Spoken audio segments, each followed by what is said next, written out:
Meus irmãos, a paz do Senhor. Amém. Os irmãos podem tomar assento. Vamos abrir ali em Provérbios, capítulo de número 16 e versículo 18.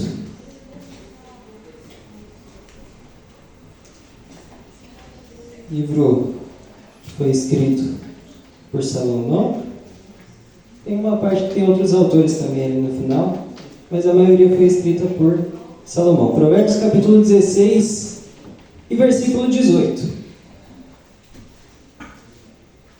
Está ali no telão. Diz o seguinte: a soberba precede a ruína, e a altivez do espírito precede a queda. Eu vou ler mais uma vez. A soberba precede a ruína, e a altivez do espírito precede a queda. Meus irmãos, conforme eu já disse, quem escreveu o livro de Provérbios foi o rei Salomão. E o livro de Provérbios ele é um livro poético, um livro de sabedoria. Os livros de sabedoria, eles têm uma característica. Temos ali Provérbios, Eclesiastes, por exemplo. E nesses livros nós encontramos diversos paralelismos. O que é um paralelismo? Essa palavra é difícil. Um paralelismo, ele pode se enquadrar em vários setores.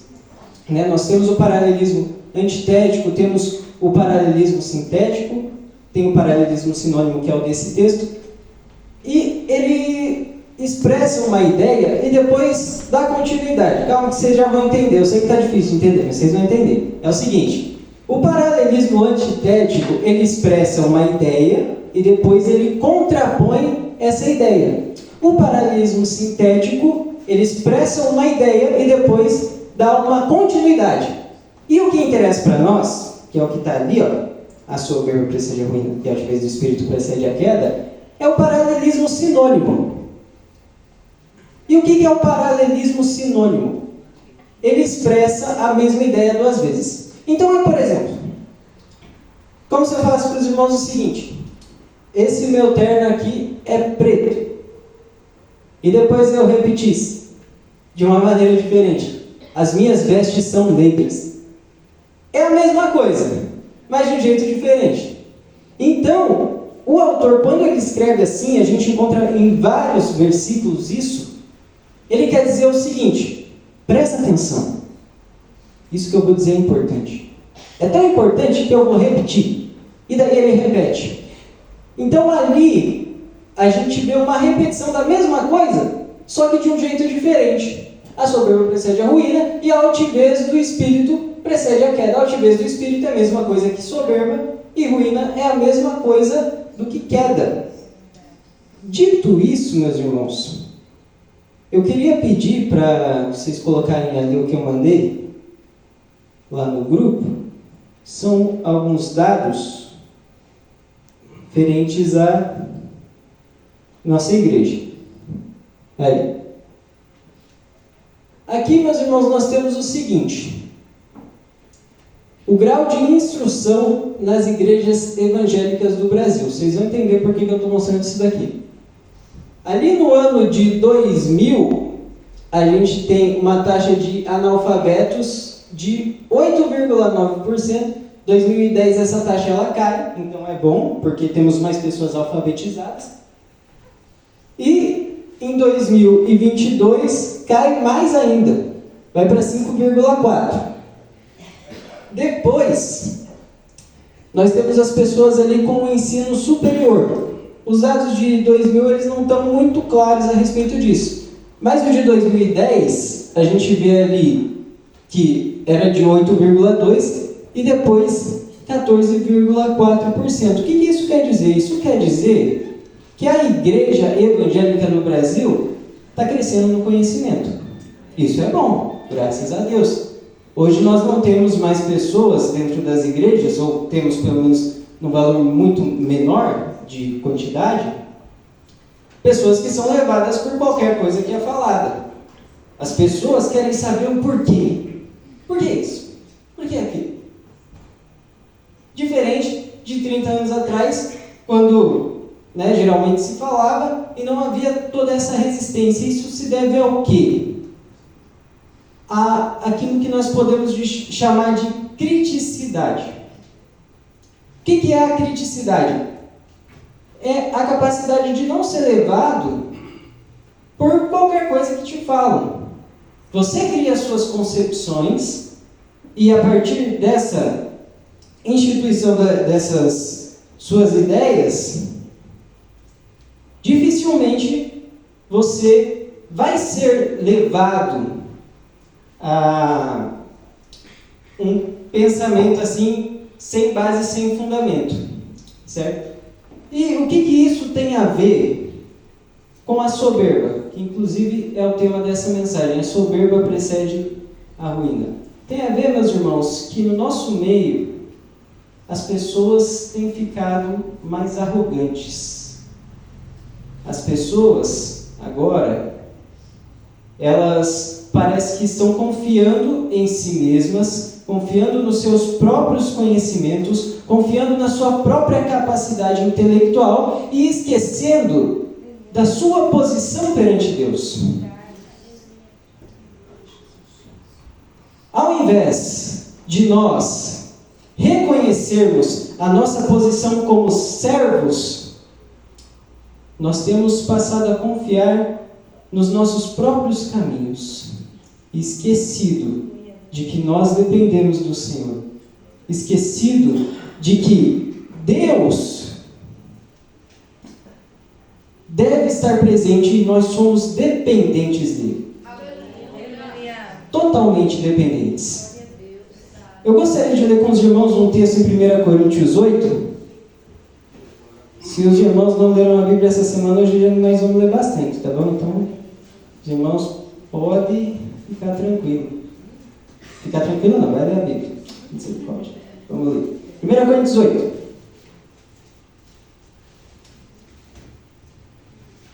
Lendo a partir do versículo 1. Para os irmãos verem que eu não estou falando besteira, tá? É o que o apóstolo Paulo lhe diz aqui, ó.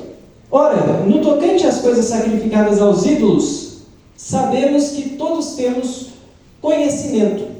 O conhecimento incha, mas o amor edifica. Tem outra versão que diz: o conhecimento ensoberbece. O conhecimento leva ao orgulho, mas o amor edifica. Pode ir para o próximo. E se alguém cuida saber alguma coisa, ainda não sabe como convém saber. Vai para o próximo. Mas se alguém ama a Deus, esse é conhecido dele. Vai para o próximo. Assim que quanto ao comer das coisas sacrificadas aos ídolos, sabemos que o ídolo nada é no mundo e que não há outro Deus senão um só. Qual que é o problema que o apóstolo Paulo estava enfrentando aqui em Corinto, nesse episódio? Ele estava dizendo o seguinte: os irmãos, eles estavam passando por alguns conflitos, certo? E um desses era a carne sacrificada aos ídolos. Porque o que acontecia? Alguns irmãos tinham acabado de se converter, acabaram de vir para a igreja, eles são novos convertidos. E antes, o que eles viam, o que eles viviam, era essa realidade, às vezes, de uma carne consagrada ao ídolo, e essas coisas que até hoje a gente evita, né? Esse tipo de alimento, vamos dizer assim. Mas o preconceito, ele era muito grande por parte desses cristãos novos convertidos. Porém, existiam os cristãos que já tinham mais conhecimento. E esses que tinham mais conhecimento, eles estavam comendo essas carnes. Eles comiam as carnes sacrificadas aos ídolos. E eles estavam errados? Não. O apóstolo acabou de dizer ali. Eles não estavam errados. Por quê? Porque o ídolo não existe. E eles tinham essa ideia na cabeça deles, de que o ídolo não existe, então não foi consagrado a nada, porque o ídolo não existe, então pode comer tranquilamente a carne. Essa era a ideia do pessoal que tinha mais conhecimento. É por isso que Paulo no começo diz: o conhecimento ensoberbece. Por quê? Porque eles sabiam e eles não precisavam comer na frente dos outros irmãos. É como se fosse assim. Eu vou representar aqui. Está aqui o irmão. Os irmãos imaginem uma mesa posta aqui, certo? e aqui está a carne. E o irmão está se alimentando aqui todo feliz, porque os irmãos sabem como carne é muito bom, né? Então, não sei, os veganos, né, como é que consegue, mas a gente que gosta de carne, a gente vai e come feliz, né? A pessoa estava aqui comendo, chega um outro irmão, olha ali, fala, meu irmão, eu vi onde você comprou essa carne. Foi no mercadinho do seu Zé, e o seu Zé, ele sacrifica as coisas para os ídolos. Meu irmão, os ídolos não existem. Isso daqui, ó, Deus fez os animais, Deus criou tudo. Então essa carne aqui não vai me fazer mal. Não, meu irmão, mas veja bem. Veja bem. Eles sacrificaram para os ídolos. Por que você está comendo essa carne? Meu irmão, está tudo bem, eu comi, não se atribui, come aqui comigo. Você está maluco, eu vou embora. Deixar isso daí de lado. E daí o que acontecia com esse irmão que foi embora? Ele morria na fé. Vamos continuar. Versículo 5. Porque ainda que haja também alguns que se chamem deuses, quer no céu, quer na terra, como há muitos deuses e muitos senhores, ele diz entre aspas, todavia, para nós há um só Deus, o Pai, de quem é tudo e em quem estamos, e um só Senhor Jesus Cristo, pelo qual são todas as coisas e nós por Ele.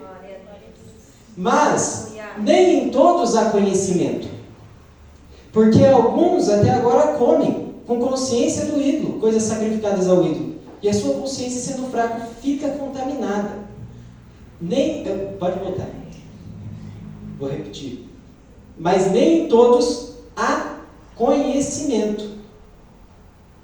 Os irmãos lembram que no começo ele diz que o conhecimento ensoberbece, que o conhecimento incha, que nem diz naquela versão ali? O que quer dizer, meus irmãos? Que nós temos que tomar cuidado. E olha que eu sou uma pessoa que estuda, que faz faculdade. Mas nós temos que tomar cuidado, por quê? Para que esse conhecimento que nós recebemos, ele não nos venha a tornar soberbos, nos tornarmos soberbos. O que é soberbo? Eu nem expliquei, devia ter explicado antes, né? O que é soberbo? Soberbo é o abençoado, vamos dizer assim, que anda assim, um peito estufado, aquela pessoa que se acha mesmo. Os irmãos conhecem alguém assim? Claro que conhece, né? Aquela pessoa que diz, não, porque eu faço, eu aconteço, porque eu que prego, eu que canto, eu que evangelizo. Meu irmão, a soberba precede a ruína. Logo, logo, a pessoa que diz isso, de alguma maneira vai se desestabilizar. Provérbios, como eu já disse, é um livro de sabedoria, né? Então, assim, o que ele escreve é baseado naquilo que ele vê, naquilo que ele percebe na visão dele de mundo. Obviamente inspirado pelo Espírito Santo, mas não é algo absoluto, não é algo taxativo. Por exemplo, ensina o menino no caminho em que deve andar. 22:6 de Provérbios diz assim: e quando crescer, não se desviará dele. Os irmãos conhecem algum irmão ou alguma irmã que criou o filho na igreja e hoje o filho não está na igreja? E daí o que a gente costuma fazer nessa situação? A gente culpa quem? O pai, culpa a mãe. Porque diz assim, ó, ele não teve a capacidade de ensinar corretamente o filho dele. Mas não é assim, meus irmãos. Não é assim. Provérbios é um livro de sabedoria. Então, o que Salomão ele quer dizer? Geralmente, a tendência de quem é ensinado no caminho é que ele permaneça no caminho. Mas nem sempre vai ser assim. Logo nós entendemos que o livro de Provérbios, ele é essencial. Por quê? Porque geralmente o que está ali vai acontecer. Por isso que tanta gente fora da igreja também lê Provérbios e gosta. Porque percebe que a vida é assim. Era um sábio, era alguém que viu muitas coisas escrevendo. Então é importante que nós tenhamos esse entendimento. Então, Salomão, baseado nessa visão de mundo que ele tem, ele diz, olha, a soberba precede a ruína. Geralmente, quando eu vejo alguém soberbo, Salomão dizendo, essa pessoa não permanece ali por muito tempo. Vamos voltar lá para Coríntios. 1 Coríntios 8, paramos no 7. Pode ir para 8.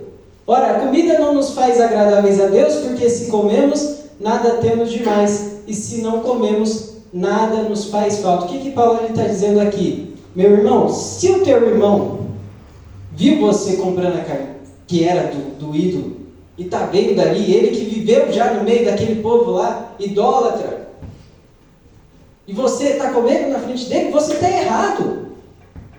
Não é porque é errado comer a carne sacrificada ao ídolo. Evita-se, é melhor evitar. Por quê? Porque você vai matar o irmão mais novo, o irmão novo na fé que não tem o mesmo conhecimento que você. Então você está pecando. Pode ir para o próximo. Mas veja que essa liberdade não seja de alguma maneira escândalo para os fracos. Que liberdade que é essa que Paulo está falando ali?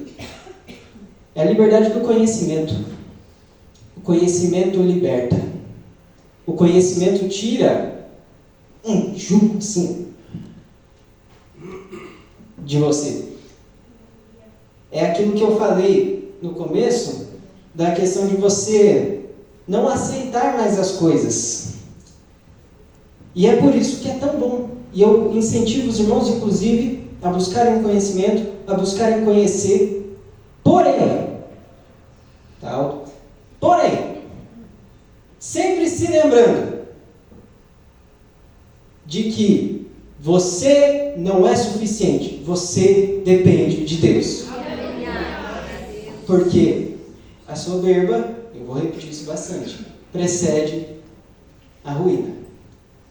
Quando nós chegarmos a um nível, como desses irmãos que estavam pegando, estavam fazendo, de se fazer coisas sem pensar no próximo, sem pensar naquilo que às vezes pode prejudicar o outro, quando nós fazemos essas coisas, nós estamos pecando, nós estamos errando.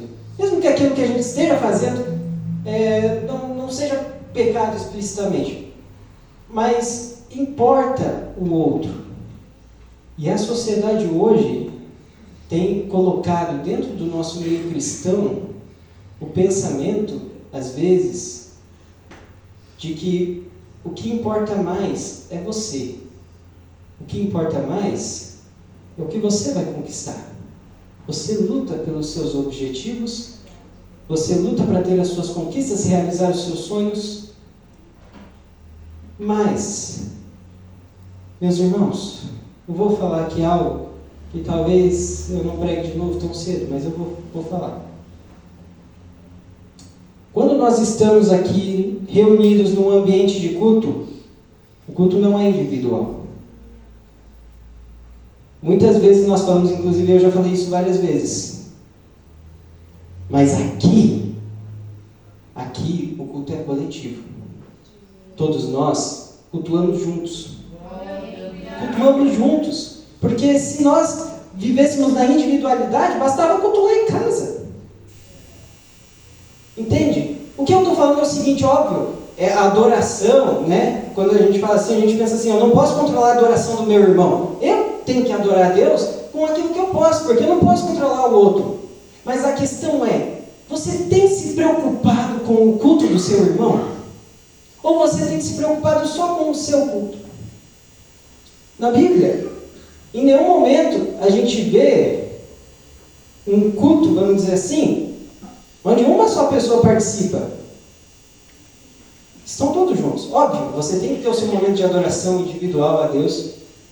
E quando você chega aqui, você vai louvar, você vai cantar. Mas se preocupe com o seu irmão, que às vezes não veio. Se preocupe com o seu irmão, que está do seu lado.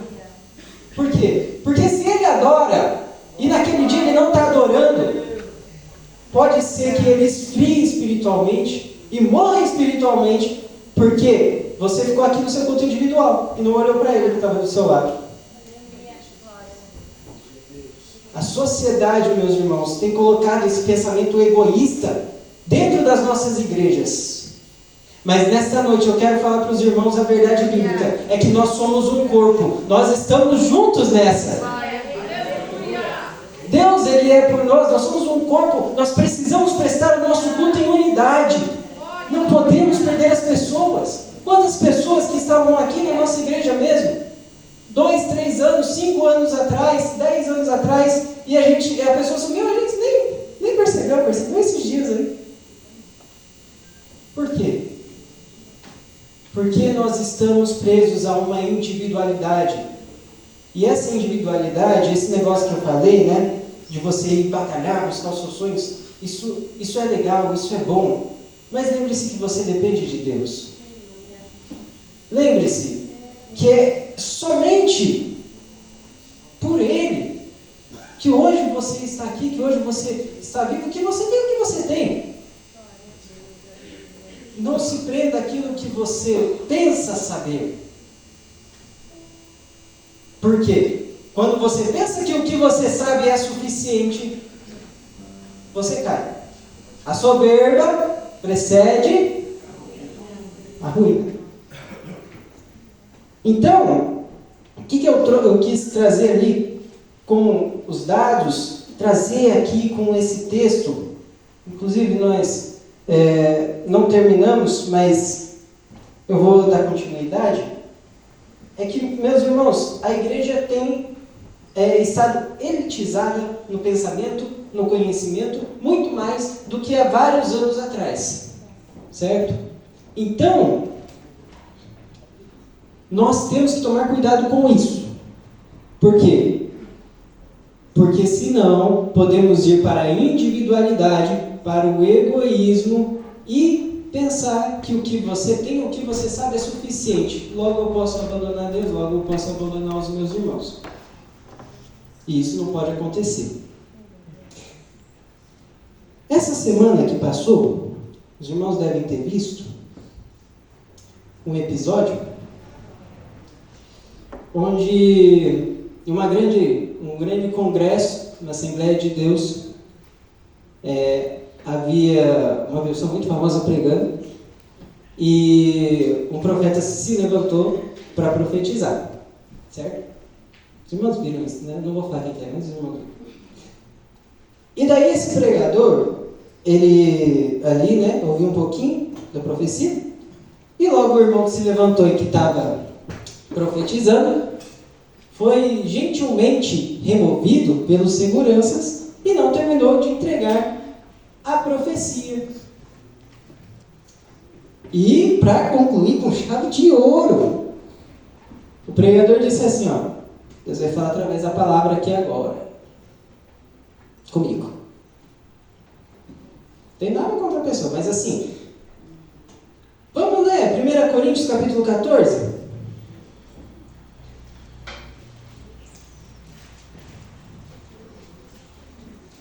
1 Coríntios capítulo 14,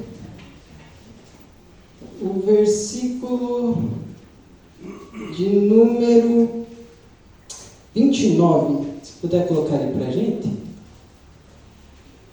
Olha lá, e falem 2 ou 3 profetas, e os outros julguem. Pode ir para o próximo. Mas, se a outro que estiver assentado for revelado alguma coisa, cale-se o primeiro. Mas, se a outro que estiver assentado for revelado alguma coisa, cale-se o quê? O primeiro. Quem que era o primeiro? Aqui. Porque quem prega também profetiza. O outro era o irmão que se levantou e falou em profecia. Continue.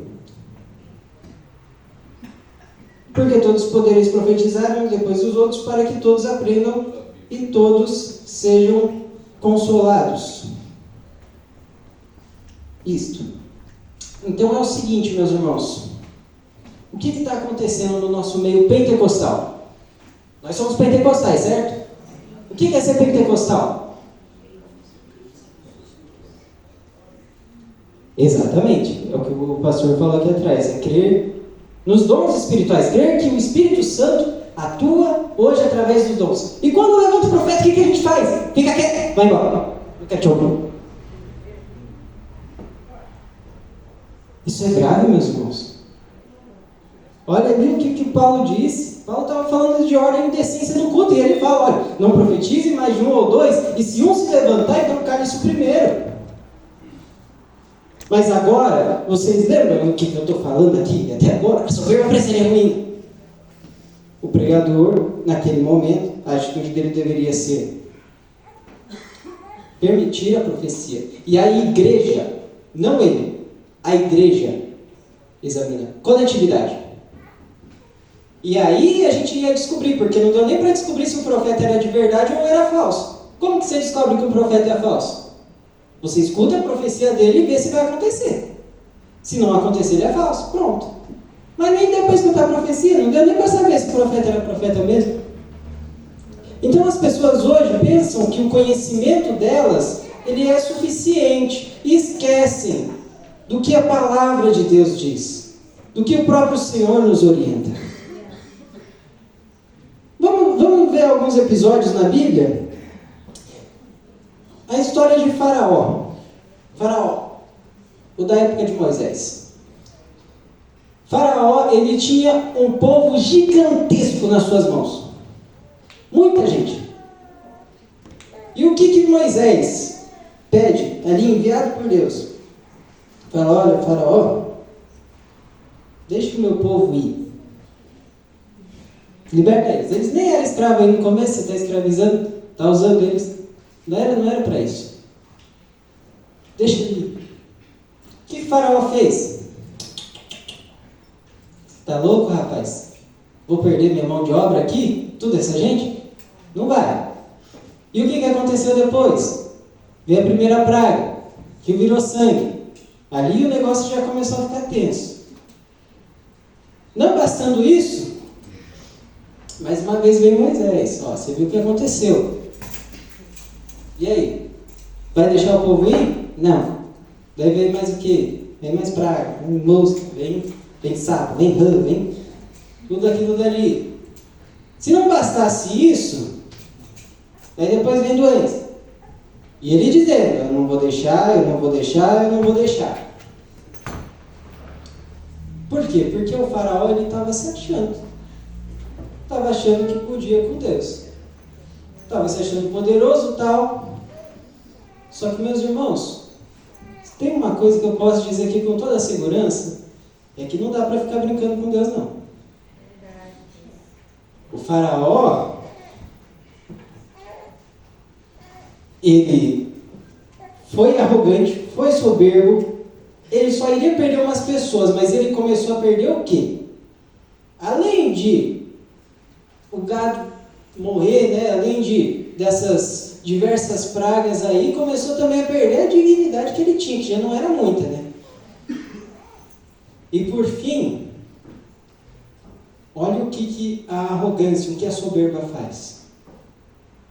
Por fim, Faraó perdeu um dos bens mais preciosos que ele poderia perder. Ele perdeu o seu filho. E não bastando o filho dele, de muitas pessoas. Olha o que a arrogância, o que o orgulho ele está fazendo. Por causa do orgulho de um homem, muitas pessoas, eu poderia dizer aqui milhares, mas eu não tenho certeza desse dado, mas eu posso dizer que foram muitas. Muitas pessoas morreram. Então, o que ele fez? Naquele momento, né, de luto, perdeu o seu filho, falou, não, olha, tira todo esse povo daqui, não quero mais. Vamos embora. Só que depois ele mudou de ideia. Depois ele falou assim, eu acho que eu não vou deixar não. É muita gente, né? É muito dinheiro, é muito trabalho, é muita mão de obra perdida. Vamos atrás. E levou ele e os soldados. E foram. Chegou lá, o que aconteceu? Morreu todo mundo também.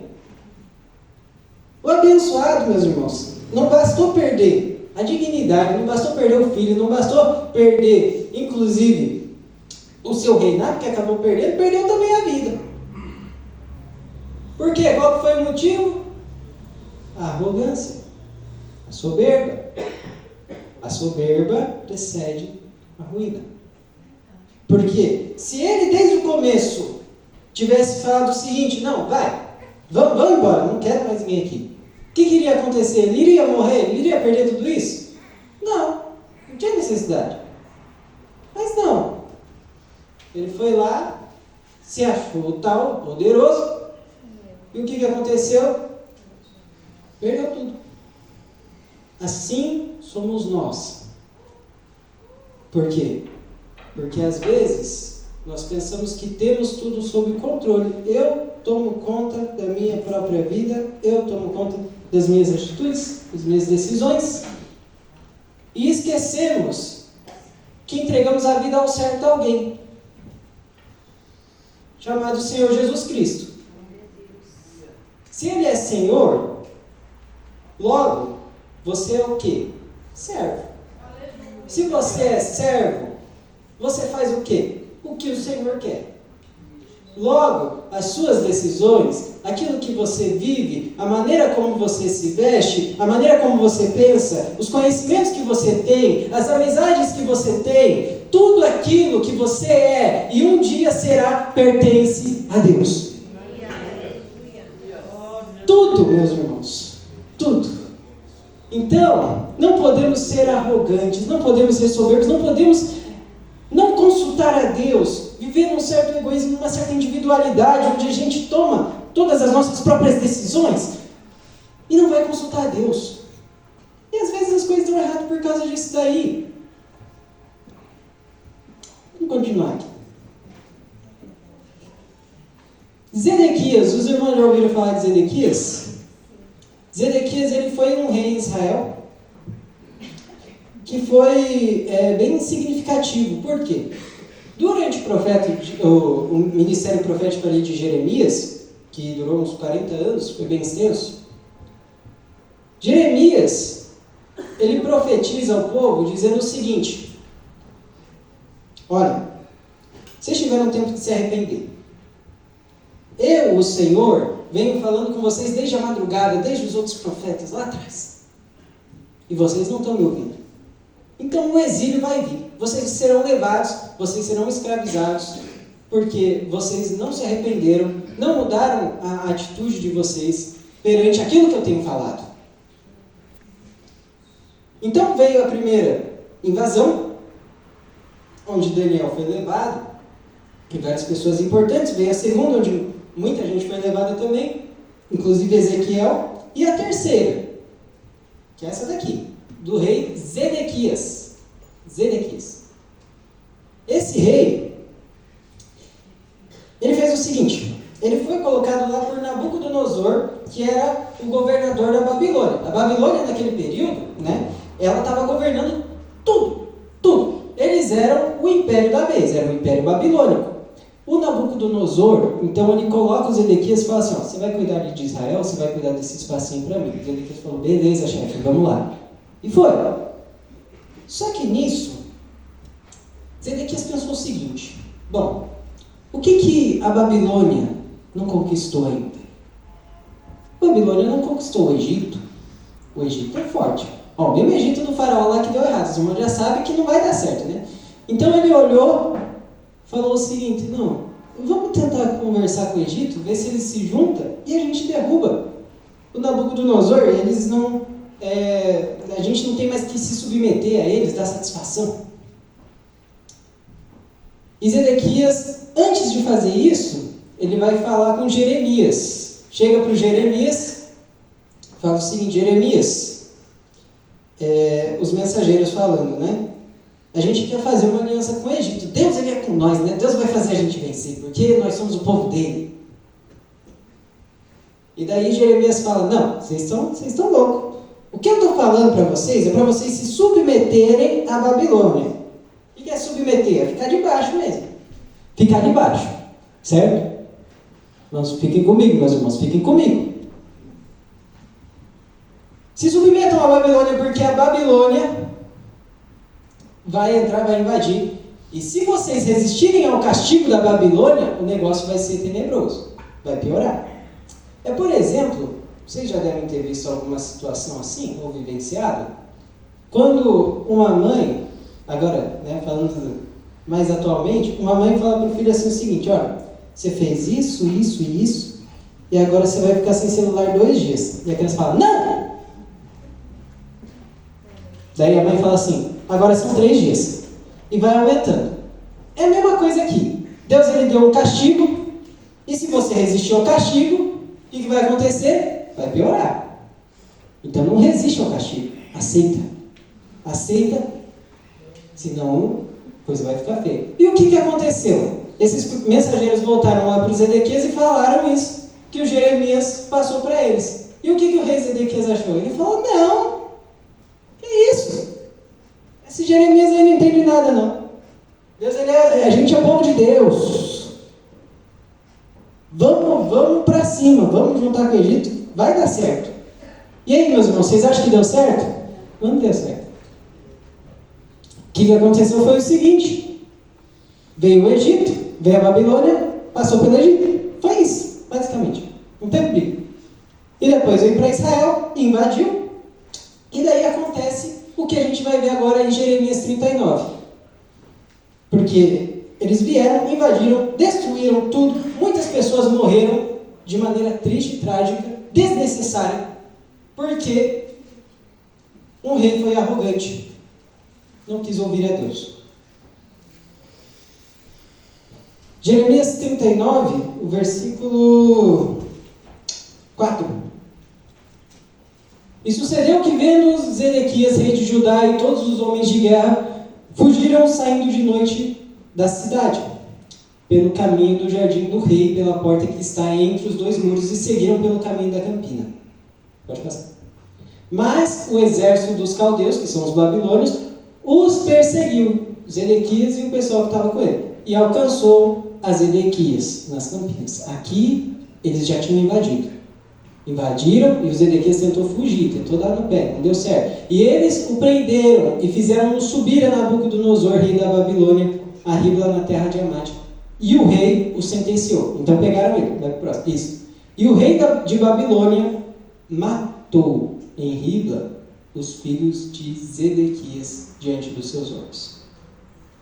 Também matou o rei da Babilônia todos os nobres de Judá. Olha aí, meus irmãos. Pode passar, vamos passar. E cegou os olhos de Zedequias e o atou com 2 cadeias de bronze para levá-lo a Babilônia. Pode finalizar. O que aconteceu, meus irmãos? Zedequias, ele foi levado, e Nabucodonosor, ele faz uma coisa muito cruel. Muito cruel. Imagine você ser levado já da sua terra, você já viu que vai dar.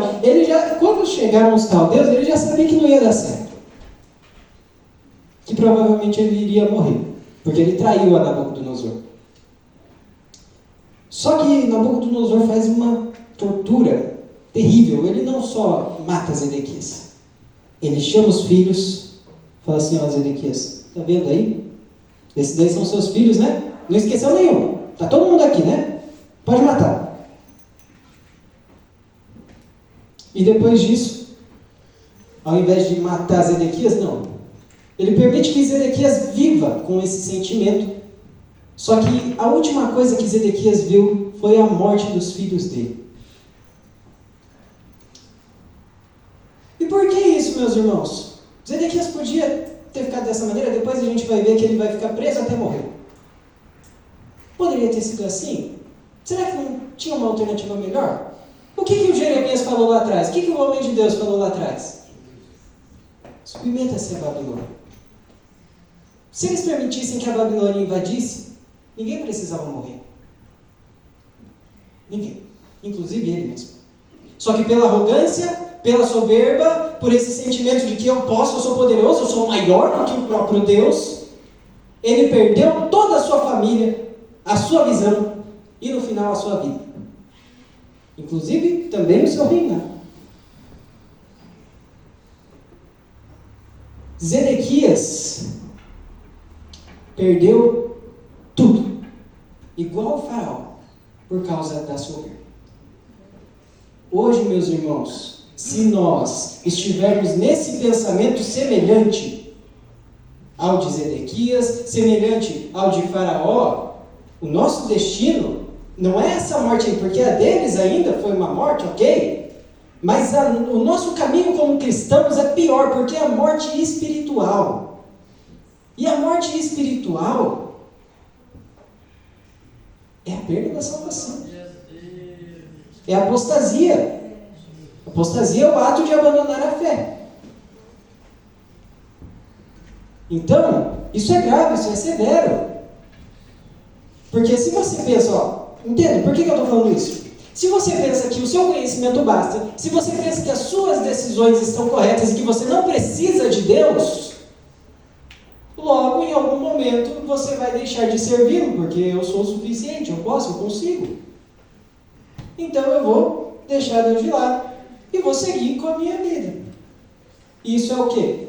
Abandonar a fé, perda de salvação, separação de Deus. Esse é o pior fim.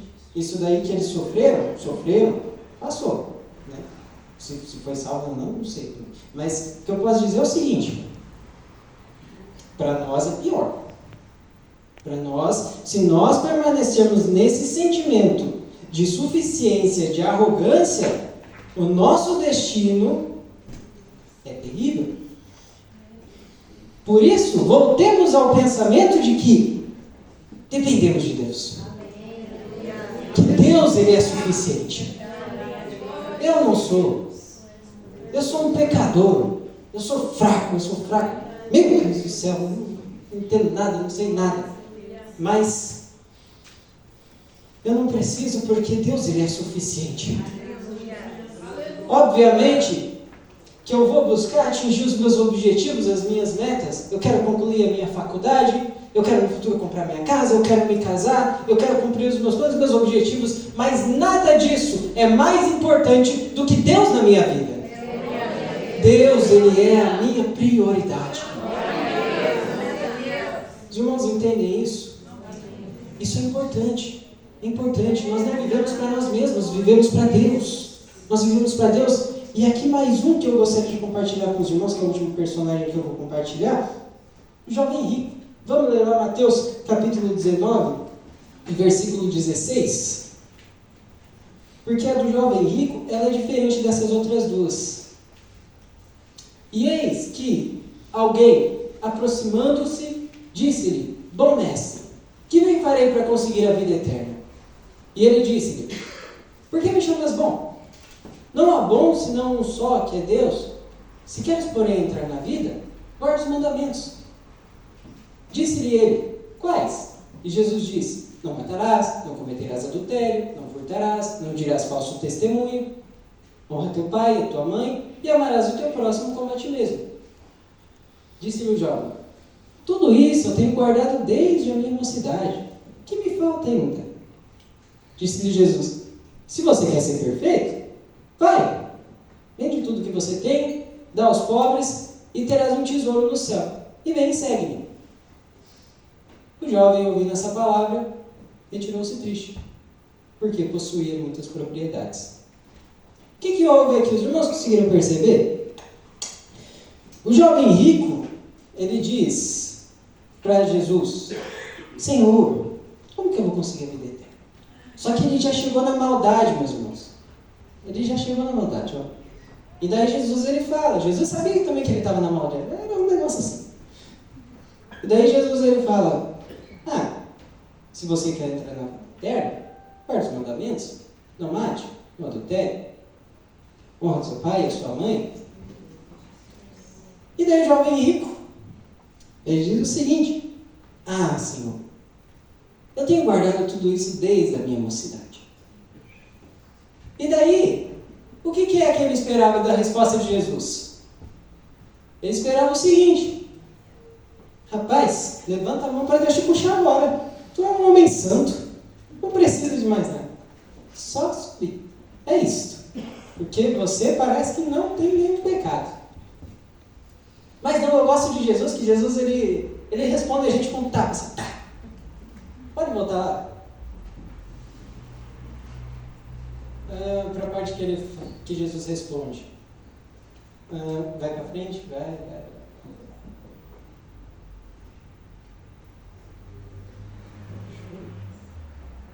Qual? Acho que é o 20. 21.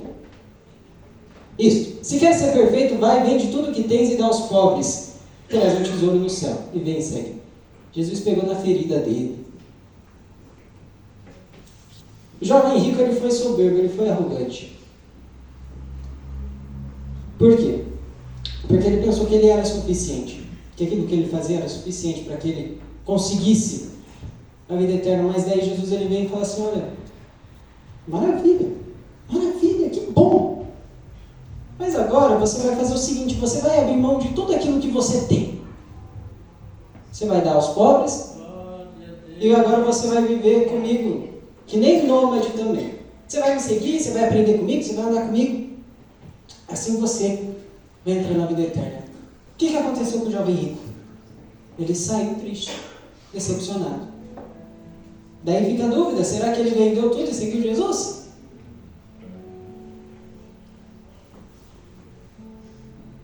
Não somos suficientes, meus irmãos. O que Deus quer de nós é entrega total, não parcial. Ah, mas eu faço isso, eu venho na igreja, eu vou no culto, eu canto com o elo de paz, eu canto com o sublime louvor. Eu venho aqui no grupo de louvor, eu toco meu instrumento, eu fico na mídia. O que Deus quer de nós, meus irmãos, não são ações mecânicas, coisas padronizadas. Óbvio, servir nessas áreas que eu falei é muito bom, é maravilhoso, mas o que Deus quer de nós é uma vida inteira, não é uma partezinha dela. Não é você pensar que veio aqui no culto, no domingo, e está tudo bem, a sua semana vai, e você vai tomar suas próprias decisões, você vai seguir o seu dia a dia, pensando naquilo que você vai fazer, sem ao menos consultar o Senhor. Nossa vida como cristão não é assim. Isso é arrogância. E a soberba precede o que, meus irmãos? A ruína. Quando nos sentimos suficientes perante Deus, o nosso destino é a queda. O nosso destino é a ruína. Mas Deus é suficiente. E essa mensagem que eu quero trazer para os irmãos é de esperança. Porque apesar de nós sermos fracos, apesar de nós sermos pecadores, apesar daquilo que às vezes nós fazemos não agradar ao Senhor, apesar de nós não sermos perfeitos, apesar das falhas contínuas, às vezes, que a gente chega de noite e fala, meu Deus do céu, quanto que eu errei hoje, o Senhor ainda está ao nosso dispor. Ele está nos ouvindo. Ele está nos esperando. Como vários irmãos cantaram aqui, o que Deus quer é essa proximidade conosco. Não que a gente se sinta independente, autossuficiente, eu posso, eu consigo, não. A gente quer, o que Deus ele espera de nós é que a gente se reverencie perante Ele e diga assim, ó, Senhor, eu sou servo e eu sou fraco. Muitos pregam por aí que nós temos que ser batalhadores e guerreiros fortes, inabaláveis, mas perante o Senhor Deus eu sou um ser fraco que não consegue nada. Mas eu creio que o Senhor é forte por mim. Eu creio que o Senhor é suficiente na minha vida. E que apesar das minhas falhas, apesar das minhas iniquidades, das minhas transgressões, o Senhor ainda está comigo. Essa posição que Deus quer de nós. E Deus, o amor dele, ele é tão grande, tão infinito, é tão maravilhoso, meus irmãos, que percebam algo que às vezes nós não falamos, mas que transmite uma verdade fundamental do Evangelho. Deus, ele é um ser infinito. Deus é um ser ilimitado. Deus é um ser que vai além da nossa concepção humana. E quando nós tentamos limitar Deus, nós pecamos, porque Deus ele vai muito, muito, muito além daquilo que a gente pode entender e imaginar. Só que entendam algo. Como que hoje você compreende alguma parte de Deus? Porque você sabe, por exemplo, que Deus é bom. Você sabe que Deus é justo. Você sabe que Deus é misericordioso, certo? Você sabe que Deus é poderoso. Como que você entende isso se Deus é muito maior do que a sua concepção? É muito simples. Aqui, nós temos uma mensagem de amor. Porque Deus, para que você se relacionasse com Ele, olha como isso é profundo. Ele se reduz.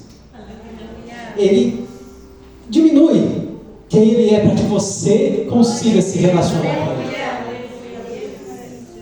Para que nós compreendamos uma pequena partícula dele. Ele se reduz. Porque se Ele não se reduzisse, já era, meu irmão. Não tinha mais o que fazer, não. Não tinha mais esperança.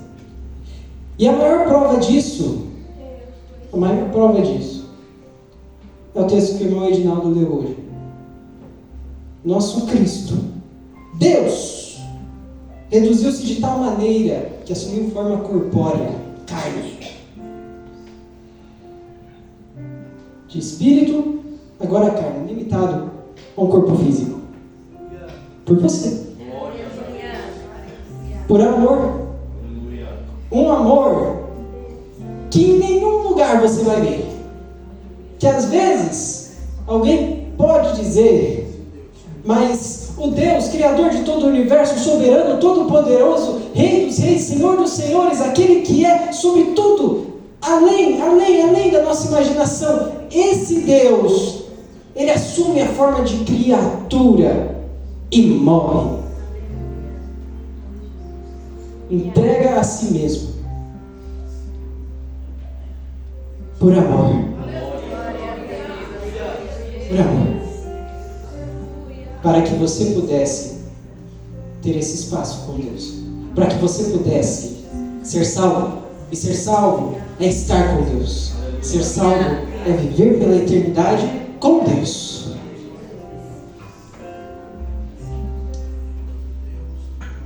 Meus irmãos, Jesus ele fez isso por nós.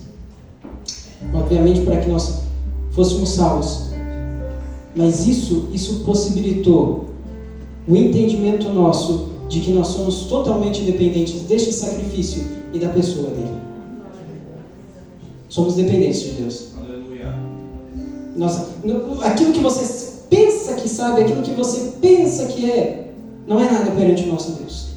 Ele é soberano, Ele é bom. E mais uma vez, eu estou falando essa palavra toda hora porque vocês vão sair daqui falando isso daqui. Deus é suficiente. Ele é suficiente. Não procure soluções. Não procure soluções, às vezes, impossíveis. Vai falar com Ele. Meus irmãos, às vezes a gente esquece de chamar Deus para participar do nosso cotidiano. A gente tenta resolver. E às vezes só precisava chamar Deus. Aconteceu comigo esses dias aí. Eu no trabalho, a gente tem um computador lá de 1912, meus irmãos. Aquele computador, ele não funciona direito. Mas pelo menos ele ligava. Nesse dia específico, não ligou. E daí nós pensando, como é que nós vamos trabalhar? Como é que trabalha agora? Não liga o computador? E daí fui eu, foi mais uma pessoa, foi outra pessoa, tentando ligar o bendito do computador. E não ligou. Ele fazia barulho, mas não aparecia nada. E troca cabo, e pega outro cabo, pega mais um cabo, e põe em outra tomada, e tenta de tudo. Não vai. Meus irmãos, alguém brincou assim, faz uma oração aí. Sabe o que é? Às vezes a gente tem muito pouca fé. Eu tinha pensado em fazer uma oração, mas eu falei, não precisa. Isso daqui é coisa do dia a dia, mano. É só tentar aqui, uma hora vai ligar. Tentamos, 20 minutos, 30 minutos, 40 minutos, uma hora. Todo esse tempo aí não dava para trabalhar no bendito do computador. Chegou uma hora que eu falei, quer saber de uma coisa? Deus, tá aqui, ó, computador. O senhor sabe que a gente precisa trabalhar. Eu não sei o que está acontecendo aqui. Faz funcionar o computador. Meus irmãos, eu apertei o botão e o computador ligou. Os irmãos entendem isso? É É coisa pouca, mas é chamar Deus para o nosso cotidiano. Às vezes, olha, a gente tenta tanto com as nossas próprias forças, a gente tenta tanto com aquilo que a gente pode, mas tem hora, meus irmãos, que você tem que lembrar da sua fé. Vai lá, ora, porque Deus vai fazer. Você tem que ter fé, você tem que acreditar. Por quê? Porque isso que eu fiz ali foi arrogância. E a soberba precedeu a ruína ali, porque a gente ficou um tempão. Se eu tivesse orado antes, precisava ter ficado todo aquele tempo? Não. É no pouco, é nessas questões, nesses detalhes, que Deus é glorificado. Deus ele é glorificado, meus irmãos, quando nós entregamos tudo que nós temos a Ele. Quando permitimos que Ele haja no nosso meio. Quando saímos da individualidade. Quando passamos a pensar no coletivo.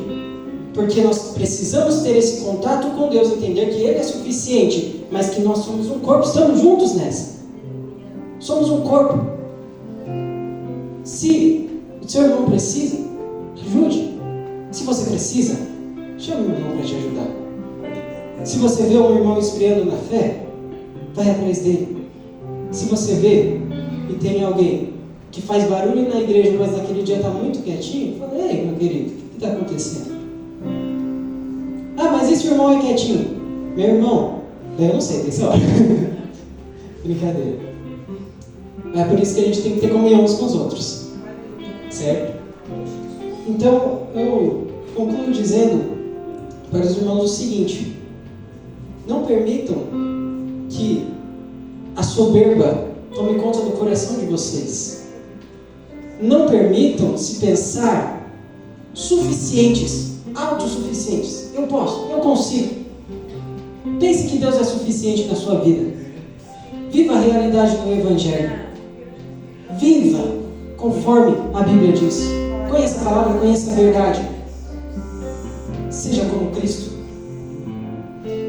Busque a santificação. Porque sem ela ninguém vai ver ao Senhor.